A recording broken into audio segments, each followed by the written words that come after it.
Starting by stretching our arms out in front of us, exhaling as we draw our fingers down to the ground and inhaling as we draw the fingers up to the sky. Repeat this a couple of times to warm up the wrists.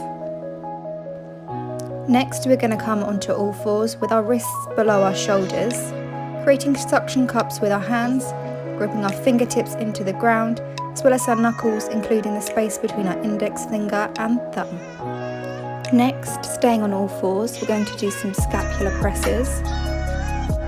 I have inserted a clip here so you can see the movement. The shoulder blades slide down, creating space in the upper back.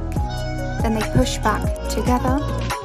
In order for our crow position to be strong and sturdy, we want to create space between the shoulder blades. This movement is great to do regularly and can also be done against a wall.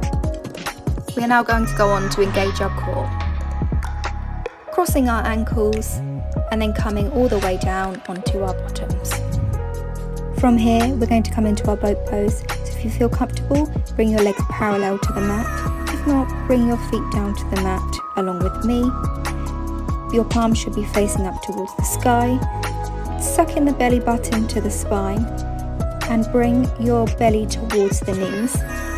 As you exhale, draw back into our boat, but keeping that belly button sucked in towards the spine.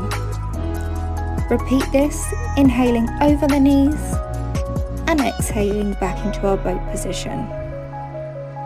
Now, roll onto your back and hug in your knees to the chest. From here, we're going to come into our upside down crow position.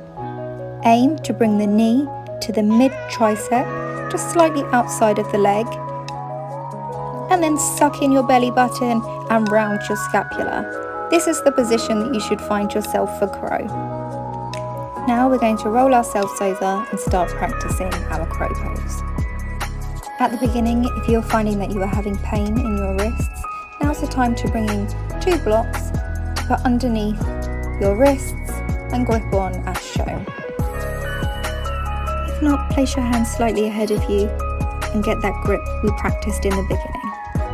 We will bring the legs into a yogic squat or garland pose. If you struggle with this, you can place 2 blocks or 1 block underneath your bottom to get a deeper squat position.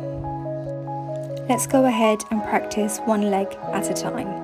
Bringing the hands down to the mat, inhaling and drawing the knees to the triceps, shifting our weight forward and lifting one leg slowly at a time, keeping our gaze just slightly in front of our hands.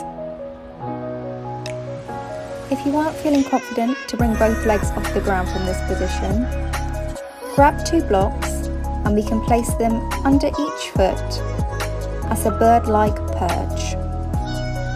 This will help giving us some leverage to shift forward into the pose. We'll get into the same squat position, making sure we have our balance.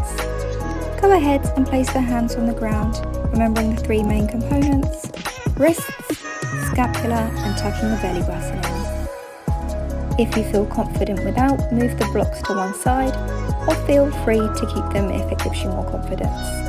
Let's go ahead and get into the pose. Placing the hands to the ground, sucking the belly button in, creating space and bringing both legs up. Draw the feet up towards the bottom and hold. Really well done if you got into crow pose today. Keep up the good work. Namaste.